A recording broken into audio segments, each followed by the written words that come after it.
festivalida bugun 9 va 11-sinf bitiruvchilar bugun taklif etilgan. Asosiy maqsad bularni kelajagini belgilab beruvchi mana bugun qaror qabul qiladigan yoshlarimiz aniqlanadi. Mana shu hududdagi 5 ta texnikumga biz sizlarni 20 dan ortiq kasb o'rganish bo'yicha bugun taklif qildik. Bugun hurmatli yoshlar o'zlaringiz kelajakda qiziqadigan yo'nalishni tanlab olib, xudo xohlasa mana texnikumda ham kasb ham bilimlaringizni oshirib, keyinchalik yo ishga yoki oliy ta'limga borishlaringiz mumkin bo'ladi. Mana shu tadbir bilan bu yerda barcha ishtirokchilarni tabriklayman.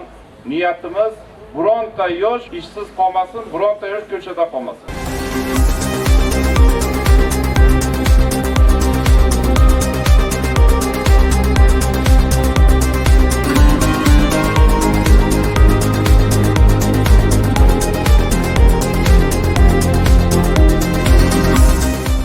G'ijduvon tumanidagi umumta'lim maktablarining 9-sinf, 11-sinf bitiruvchilarini bugun ochiq eshiklar kuni va kasblar festivaliga taklif qildik.